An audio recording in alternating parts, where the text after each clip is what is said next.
हरितालिका तीज व्रत कथा शुरू हो रहा है। हरितालिका तीज तीजों का व्रत कब और क्यों? ये हरितालिका तीज का यह प्रसिद्ध व्रत भादो मास के शुक्ल पक्ष में तृतीया को किया जाता है। तृतीया तिथि को किए जाने के कारण स्त्रियों में यह व्रत अधिकतर तीजों के नाम से जाना जाता है। कुंवारी लड़कियों में यह व्रत इच्छित वर पाने की आशा से तथा विवाहित स्त्रियां सुहाग की रक्षा और पति सुख की कामना करने के लिए करती है। प्राचीन काल से ही चल रही मान्यता है कि इस व्रत को करने वाली स्त्रियां पार्वती के समान सुखपूर्वक जीवन यापन करके शिवलोक को प्राप्त होती है। हरितालिका व्रत का विधान। व्रत करने वाली महिला सूर्योदय के पहले उठे और भगवान शंकर जी का स्मरण करे, फिर नित्य कर्मों से निवृत्त होकर शिवालय में जाए जहां पूजन करना हो और कथा पढ़नी अथवा सुननी हो। यदि हो सके तो शिव मंदिर में शिव पार्वती पूजन के लिए केले के बंधन वार इत्यादि अनेक पुष्प मालाओं से सुसज्जित एक सुंदर मंडप तैयार कर ले। सुहाग चाहने वाली स्त्रियों को शंकर पार्वती की बालू रेत की प्रतिमा बनाकर उसे इस मंडप में स्थापित कर पूजा करनी चाहिए। पूजा में शिव पार्वती से संबंधित कोई भी स्रोत अथवा शिव चालीसा का पाठ कर सकते हैं। तत्पश्चात एक चित्त से नीचे लिखी कथा पढ़े। हरितालिका तीजों की कथा। जिनके दिव्य केशों पर मंदार आग के पुष्पों की माला शोभा देती है और जिन भगवान शंकर के मस्तक पर चंद्र और कंठ में मुंडों की माला पड़ी हुई है, जो माता पार्वती दिव्य वस्त्रों से तथा भगवान शंकर दिगंबर वेश धारण किए हुए हैं, उन दोनों भवानी शंकर को नमस्कार करता हूँ। कैलाश पर्वत के सुंदर शिखर पर माता पार्वती जी ने श्री महादेव जी से पूछा, हे महेश्वर, मुझसे आप वह गुप्त से गुप्त वार्ता कहिए जो सबके लिए सब धर्मों से भी सरल तथा महान फल देने वाली हो। हे नाथ, यदि आप भली भांति प्रसन्न है तो आप उसे मेरे सम्मुख प्रकट कीजिए। हे जगतनाथ, आप आदि मध्य और अंत रहित है, आपकी माया का कोई पार नहीं है। आपको मैंने किस भांति प्राप्त किया है? कौन से व्रत तप या दान के पुण्य फल से आप मुझको वर रूप में मिले? श्री महादेव जी बोले, हे देवी, यह सुन, मैं तेरे सम्मुख उस व्रत को कहता हूँ जो परम गुप्त है। जैसे तारागणों में चंद्रमा और ग्रहों में सूर्य, वर्णों में ब्राह्मण, देवताओं में गंगा, पुराणों में महाभारत, वेदों में साम और इंद्रियों में मन श्रेष्ठ है, वैसे ही पुराण और वेद सब में इसका वर्णन आया है, जिसके प्रभाव से तुमको मेरा आधा आसन प्राप्त हुआ है। हे प्रिय, उसी का मैं तुमसे वर्णन करता हूँ, सुनो।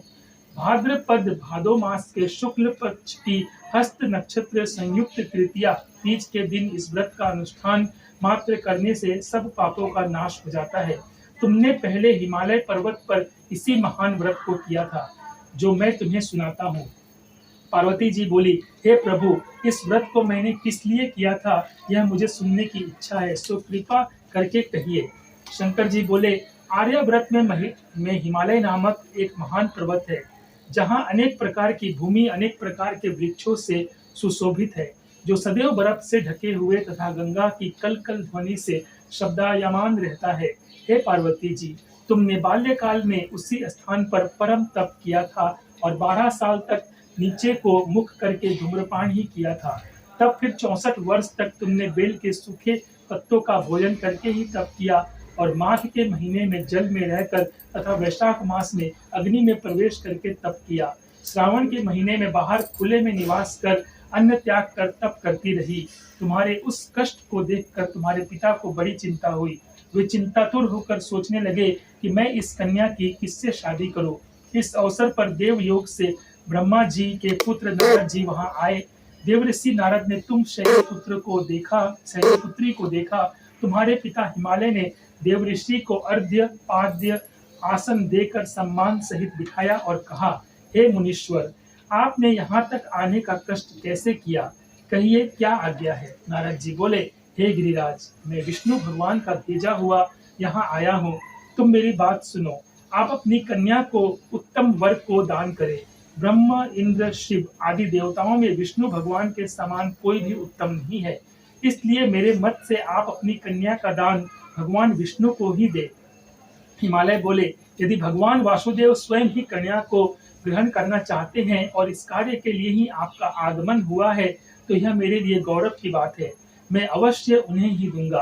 हिमालय का यह आश्वासन सुनते ही देव ऋषि नारद जी आकाश में अंतर्धान हो गए और शंख चक्र गदा पद्म एवं पीताम्बरधारी भगवान विष्णु के पास पहुंचे।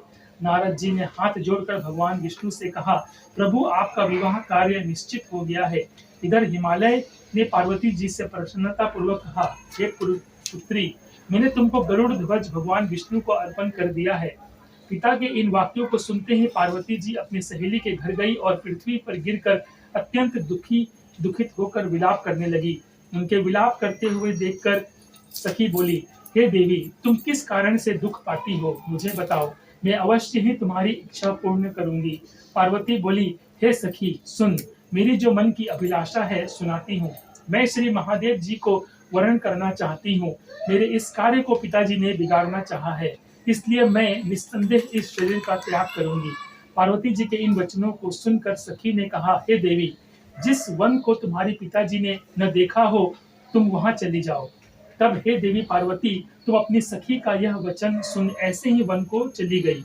पिता हिमालय ने तुमको घर पर ना पाकर सोचा कि मेरी पुत्री को कोई देव, दानव अथवा किन्नर हरण करके ले गया है। मैंने नारद जी को वचन दिया था कि मैं पुत्री का गरुड़ ध्वज भगवान के साथ वर्ण करूंगा। हाय, अब यह कैसे पूरा होगा? ऐसा सोचकर वे बहुत चिंतातुर हो मूर्छित हो गए। तब सब लोग हाहाकार करते हुए दौड़े और मूर्छा दूर होने पर गिरिराज से बोले कि हमें आप अपनी मूर्छा का कारण बताओ। हिमालय बोले, मेरे दुख का कारण यह है कि मेरी रतन रूपी कन्या को कोई हरण करके ले गया, या सर्प उससे डस गया, अथवा किसी सिंह या व्याघ्र ने मार डाला है। वह न जाने कहाँ चली गई, या उसे किसी राक्षस ने मार डाला है। इस प्रकार कहकर गिरिराज दुखित होकर ऐसे कांपने लगे जैसे तीव्र वायु के चलने पर कोई वृक्ष कांपता है। तत्पश्चात हे पार्वती, तुम्हें गिरिराज साथियों सहित घने जंगल में ढूंढने निकले। सिंह, व्याघ्र, रिक्ष आदि हिंसक जंतुओं के कारण वन महाभयानक प्रतीत होता था। तुम भी सखी के साथ भयानक जंगल में घूमती हुई वन में एक नदी के तट पर एक गुफा में पहुंची।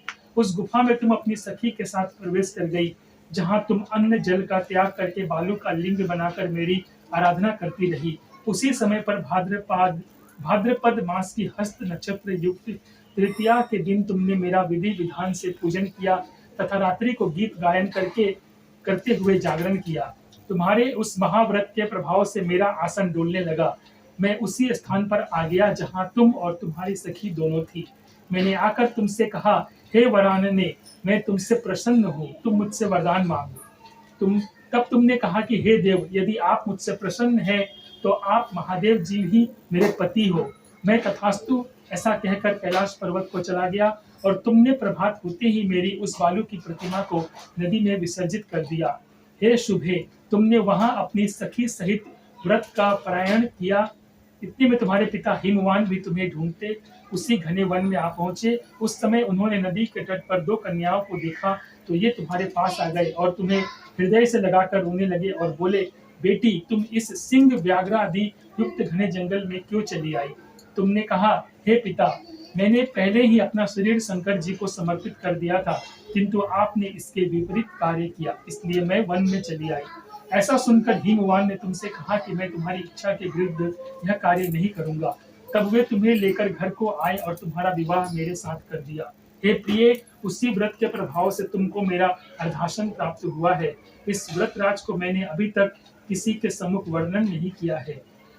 हे देवी, अब मैं तुम्हें यह बताता हूँ कि इस व्रत का यह नाम क्यों पड़ा। तुमको सुखी हरण करके ले गई थी, इसलिए हरिताली का नाम पड़ा। पार्वती जी बोली, हे स्वामी, आपने इस व्रत राज का नाम तो बता दिया, किंतु मुझे इसकी विधि एवं फल भी बताइए कि इसके करने से किस फल की प्राप्ति होती है। तब भगवान शंकर जी बोले, इस स्त्री जाति के अत्युत्तम व्रत की विधि सुनिए। सौभाग्य की इच्छा रखने वाली स्त्रियां इस व्रत को विधि पूर्वक करें। केले के खंभों से मंडप बनाकर उसे वंदनवारों से सुशोभित करे। उसमें विविध रंगों के उत्तम रेशमी वस्त्र की चांदनी ऊपर तान दे। चंदन और सुगंधित द्रव्यों का लेपन करके स्त्रियां एकत्र हो। शंख, भेरी, मृदंग आदि बजावे। विधि पूर्वक मंगलाचार करके श्री गौरी शंकर की बालू निर्मित प्रतिमा स्थापित करे। फिर भगवान शिव पार्वती जी का गंध, धूप, पुष्प आदि से विधि पूर्वक पूजन करे। अनेकों नैवेद्यों का भोग लगावे और रात्रि को जागरण करे। नारियल, सुपारी, जवारी, नींबू, लौंग, अनार, नारंगी आदि ऋतु फलों तथा फलों को एकत्रित करके धूप दीप आदि से पूजन करते करके कहे, हे कल्याण स्वरूप शिव, हे मंगल रूप शिव, हे मंगल रूप महेश्वरी, हे शिवे, सब कामनाओं को देने वाली देवी कल्याण रूपी रूप तुम्हें नमस्कार है। कल्याण स्वरूप माता पार्वती, अब हम तुम्हें नमस्कार करते हैं। भगवान शंकर जी को सदैव नमस्कार करते हैं। हे ब्रह्म रूपिणी जगत का पालन करने वाली माँ, आपको नमस्कार है। हे सिंह वाहिनी, मैं सांसारिक भय से व्याकुल हूँ, तुम मेरी रक्षा करो। हे महेश्वरी, मैंने इसी अभिलाषा से आपका पूजन किया है। हे पार्वती माता, आप मेरे ऊपर प्रसन्न होकर मुझे सुख और सौभाग्य प्रदान कीजिए। इस प्रकार के शब्दों द्वारा उमा सहित शंकर जी का पूजन करें। विधि पूर्वक कथा सुनकर गौ, वस्त्र, आभूषण आदि ब्राह्मणों को दान करें। इस प्रकार से व्रत करने वालों के सब पाप नष्ट हो जाते हैं। बोलिए श्री शंकर भगवान की जय। क्या करें? जय शिव ओंकारा, हरे शिव ओंकारा, अंबर पीतांबर बाघांबर अम्बे, चंदन मृग मद शोभित सुशील सवरा। जय शिव ओंकारा, कहत शिवानंद स्वामी, सुख वांछित फल पावे। ओम जय शिव ओंकारा। कर्पूर गौरम करुणातारम, संसार सारम भुजगेन्द्रहारम, सदा वसंतम हृदयारविंदे भवम भवानी सरितं नमामि। तमेव माता च पिता तमेव बन्धु च शिखा तमेव विद्याधर्मिलं तमेव शर्वं मम देव देव। बोलो शंकर जी और पार्वती माता की जय।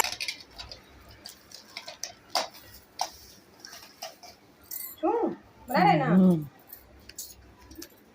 ओम विष्णु ओम विष्णु ओम विष्णु ओम विष्णु ओम विष्णु ओम विष्णु ओम विष्णु।